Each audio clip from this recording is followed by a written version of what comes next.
Merhaba arkadaşlar, kanalıma hoş geldiniz. Bugün güzel bir modelle, güzel bir renkle beraberiz. Modelimi yakından göstermek istiyorum sizlere. Bakın, güzel bir model, çok tatlı duruyor. Örülüşü de çok kolay. Bütün bebek yeleklerinde, ceketlerinde rahatlıkla kullanabileceğiniz çok güzel, çok kolay bir model. Evet, sizler de hazırsanız başlayalım. Modelime başlamadan önce kanalıma abone olur, videolarımı beğenirseniz beni çok mutlu edersiniz. Ben her zaman olduğu gibi küçük bir parçayla size göstermek istiyorum. İlk ilmeğimizi boşaldık arkadaşlar. Yanındakini hemen ördük. Düz örgü yapıyoruz bu arada. 3 ilmek ördüm. Kenar için yeterli. Şişin üzerine bir ilmek attım. Burada 3 tane ilmeğimi ayırıyorum. En kenardaki, yani en soldaki ilmeği 2 ilmeğin üzerinden geçiriyorum. Kenardakini hemen örüyorum. Şişin üzerine bir ilmek atıyorum. Yine şişin üzerine bir ilmek atıyorum ve yanındaki ilmeklerimizi örmeye çalışıyorum. Evet. 11 ilmekten meydana geliyor modelimiz. Evet. Modelimizi, ilmeklerimizi ortaladıktan sonra 3 ilmeği birden bir arada çıkartıyorum.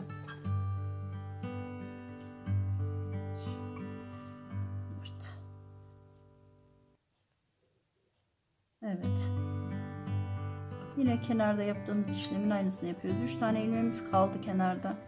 Hemen onu en soldaki ilmeği 2 ilmeğin üzerinden geçiriyoruz. Ayırıyoruz ve en kenardakini örüyoruz. Şişimizin üzerine bir ilmek atıyoruz ve diğer ilmeği örüyoruz. Şişimizin üzerine bir ilmek atıyoruz ve kenarda kalanları örüyoruz arkadaşlar. Modelimizin ilk sırasını ördük. Modelimizin arka yüzüne geldiğimiz zaman sadece ters örgü yapacağız.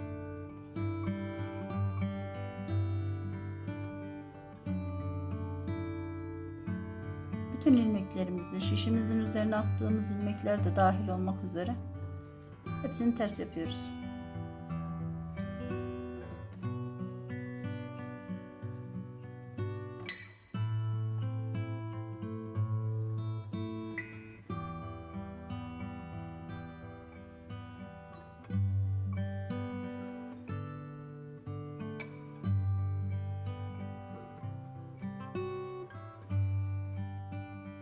İlk sıramız böyleydi.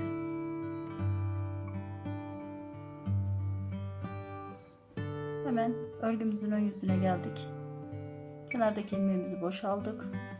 Yanındakini hemen şöyle yapalım. Daha kolay göstereceğim. İlk ilmeğimizi boşaldıktan sonra 2 ilmeğimizi bir arada alıyoruz arkadaşlar. Yanındakini hemen düz örüyoruz. Şişimizin üzerine bir ilmek atıyoruz. Biraz önce model yaptığımız 3 tane ilmeğimizi düz örüp çıkıyoruz. Ve hemen şişin üzerine bir ilmek atıyoruz.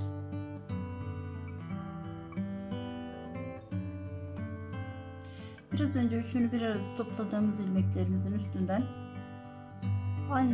aynı şekilde üçünü bir arada alıyoruz. Kenarda kalan ilmeklerimizi de düz örmeye devam ediyoruz. Ve şişimizin üzerine bir ilmek atıyoruz. Düz örgü yapıyoruz. Yine şişimizin üzerine bir ilmek atıp 2 ilmeği bir arada alıyoruz. Bu kenar yapımı için çok önemli. Modelimiz ne artmalı ne eksilmeli. Sayılar sabit kalmalı yani. Modelimizin arka yüzündeyiz.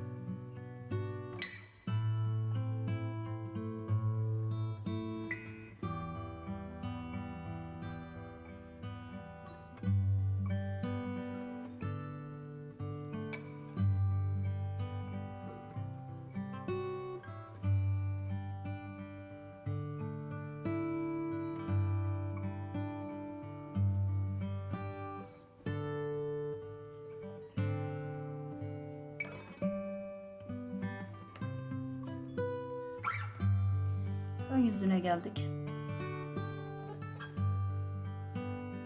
Kenardakini boşaldık. 2 ilmeği bir arada alıyoruz.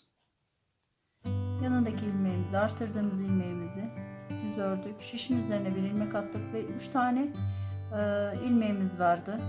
Yine en soldakini 2 ilmeğin üzerinden geçiriyoruz. İlmeklerimizi ayırıp hemen örüyoruz. Şişimizin üzerine bir ilmek atıyoruz. Şişin üzerine tekrar bir ilmek atıyoruz.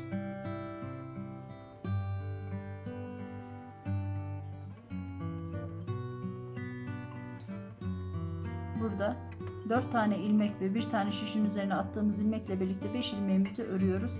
Ortaya geldiğimiz zaman 3 ilmeğimizi tekrar bir arada alıyoruz. Yani topluyoruz üçünü. Hemen şişimizin üzerine bir ilmek attık. Hemen yanındaki 3 tanenin en solundakini 2 ilmeğin üzerinden geçirdik. Ördük. En kenardakini şişin üzerine bir ilmek attık ve diğer ilmeğimizi ördük. Tekrardan ilmeğimizin üzerine, şişimizin üzerine ilmeğimizi attık ve kenardaki 2 taneyi bir arada aldık. Son ilmeğimizi de örüyoruz. Çıktık. Arkasına geldik arkadaşlar. Arkada hiçbir işlem yapmıyoruz. Sadece ters örgü. İpimiz kendi önümüzde olacak yani.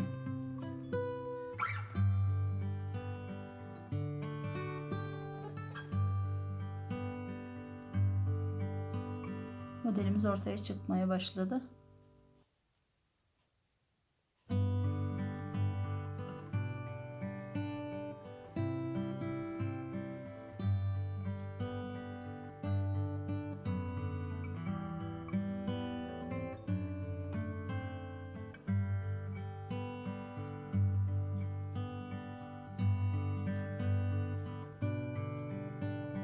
Modelin düzüne geldik ve göstermek istiyorum.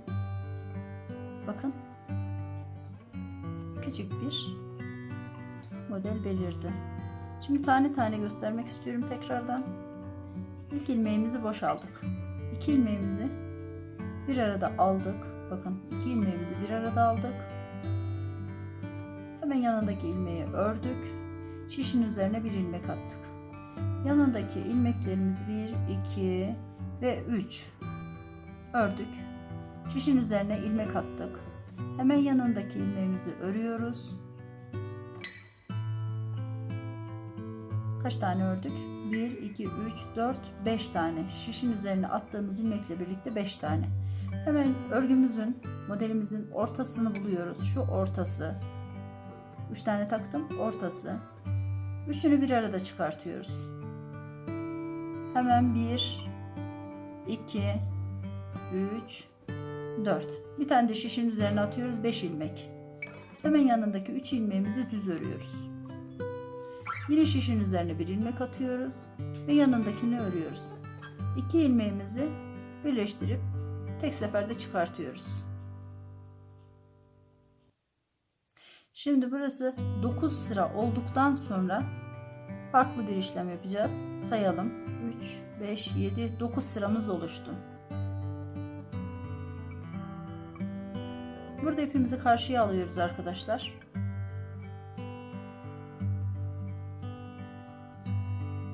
Şuradaki kenardaki ilmeklerimizi ördükten sonra 3 tane ilmeğimiz vardı ya, üstünden geçirdiğimiz, onları ipimiz kendi tarafımızda olacak şekilde, kendimize ters ama karşı tarafa düz olacak şekilde örüyoruz. Burası modelimizin arka yüzü, biliyorsunuz.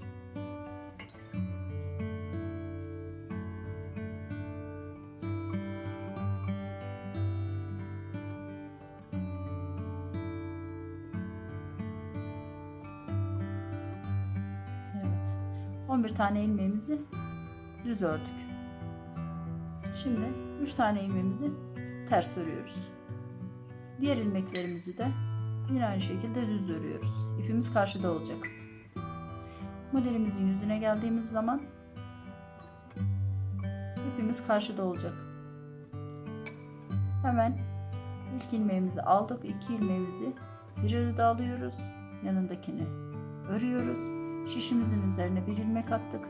Bakın 3 ilmeğimiz yine aynı sabit duruyor. En soldaki ilmeği tekrar 2 ilmeğin üzerinden geçirdik. Hemen kenardan ayırdık ve ilk ilmeğimizi ördük. Şişin üzerine bir ilmek attık. İkinci ilmeğimizi de ördük. Şişin üzerine bir ilmek attık. Yanındaki ilmeklerimizi örmeye devam ediyoruz. Düz örgü yapıyoruz modelin ön yüzünden. 3 ilmeğimizi tam direk olarak belirliyoruz ve üçünü birden çıkartıyoruz.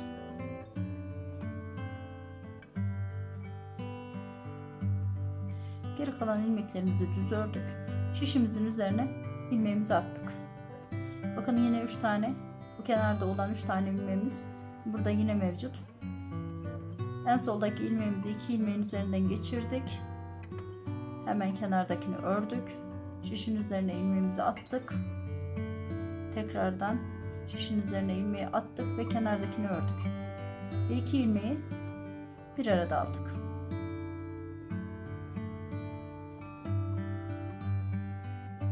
Modelin arka yüzüne geldik.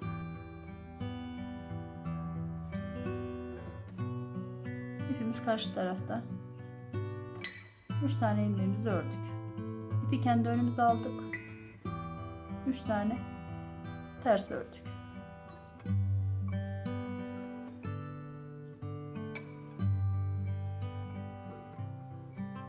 İpi karşıya aldık. Diğer 11 ilmeğimizi düz örüyoruz şu anda.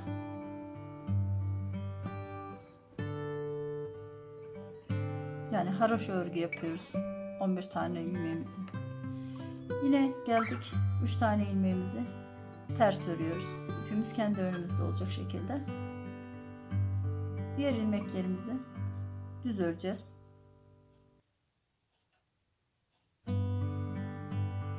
Modelin ön yüzüne geldik. İlk ilmeğimizi aldık. 2 ilmeğimizi tekrar bir arada alıyoruz. Birleştiriyoruz yani. Hemen yanındakini ördük. Şişin üzerine bir ilmek attık ve diğer 3 tane düz ilmeğimizi düz örüyoruz. Şişin üzerine tekrar ilmeğimizi attık. 11 tane ilmeğimizi örmeye devam ediyoruz. 11 tane ilmeğin ortasına geldiğimiz zaman 3 tanesini bir arada alıyoruz.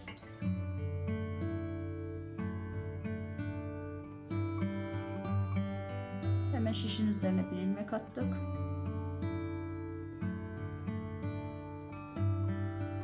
Taneyi ördükten sonra tekrardan aynı işlemi yapıyoruz. Kenardan 2 ilmeğimizi bir arada alıyoruz. Ördük ve bitti.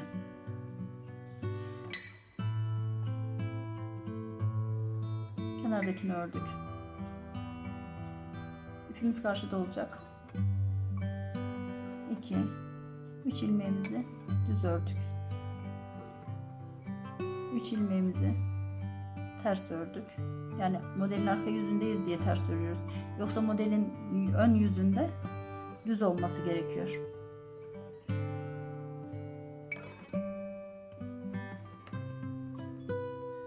Burada tersi ters, düzü düz örmemiz gerekiyor arkadaşlar. Çünkü haroşa yapılacak. Kenardaki 3 tane ilmeğimiz kesinlikle ters oluyor arka yüzünden.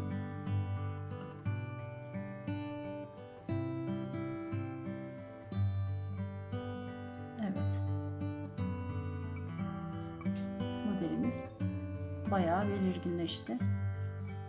Birkaç sıra daha ördükten sonrasında yine tekrar göstermek istiyorum ben size olan modeli. Şişimizin üzerine ilmeğimizi attık ve 3 ilmeğimiz vardı. En kenardakini yine 2 ilmeğin üzerinden geçirdik. Kenardakini ördük. Şişin üzerine ilmek attık. Yine şişin üzerine ilmek atıp yanındaki ters örgümüzü yapıyoruz. Ortasına geldik. 3 ilmeği bir arada aldık. Diğer ilmeklerimizi düz örüyoruz. Ve yine aynı şekilde şişin üzerine ilmeğimizi attık. 3 tanenin en kenarındakini ikisinin üzerinden geçirdik. Kenardakini ördük. Şişin üzerine ilmeğimizi attık ve yine ördük. Yine şişin üzerine ilmeği atıp ilk ilmeğimizi tekrar ördük. 2 ilmeği bir arada aldık.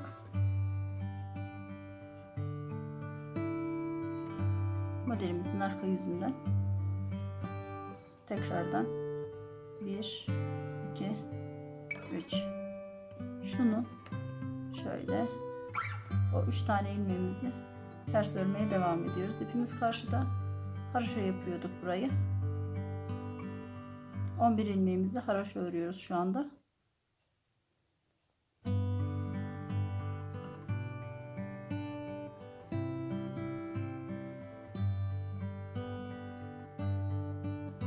Sürekli aynı işlemi tekrarlayan bir örgüye sahibiz.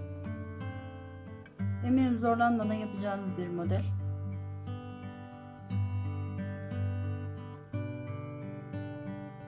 Hemen modelin yüzünden ilk ilmeğimizi ördük. 2 ilmeğimizi bir arada aldık. Yanındakini ördük. Evet. 3 tane düz ilmeğimiz vardı, onu ördük. Şişin üzerine bir ilmek attık. Haroşa olan ilmeklerimizi, yani 11 tane ilmeğimizin ortasındaki 3 tane ilmeğimizi bir arada topladık, ördük ve çıktık.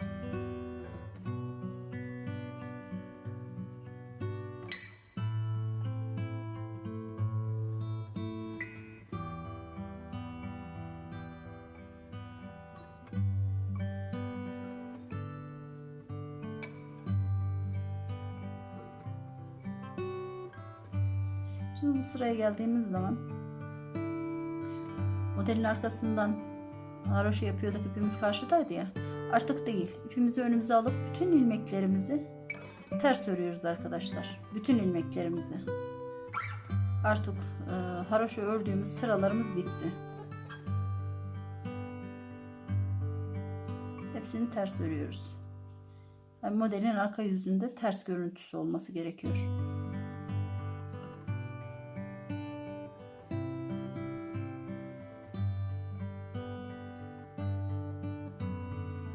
Size sadece bir tane model gösterdim ben. Yanındaki birleştirmeleri 11 3 11 3 diyerekten modelimizi ayarlayabiliriz.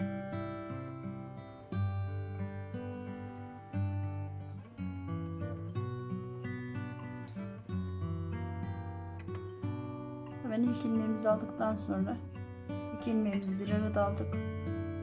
Yanındakini ördük. Tekrarlıyoruz yine. 3 ilmeğimiz var. En soldakini en sağdaki ilmeklerin üstünden geçirip ayırıyoruz. Şişin üzerine bir ilmek atıp ikisini de örüyoruz. Şişin üzerine ilmek atıyoruz ve diğer 11 ilmeğimizi örmeye devam ediyoruz. Şöyle. 3 ilmeğimizi topladık. Diğer ilmeklerimizi düz şekilde örecek. Bitireceğiz modelimizi.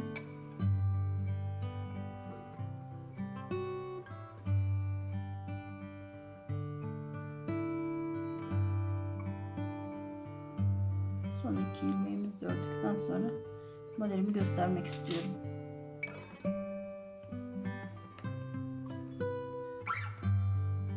Bakın, çok hoş görünüyor. Yapılışı da bir o kadar kolay. Dilerseniz büyük parçayı tekrar göstereyim. Evet. Bugünlük bu kadar arkadaşlar.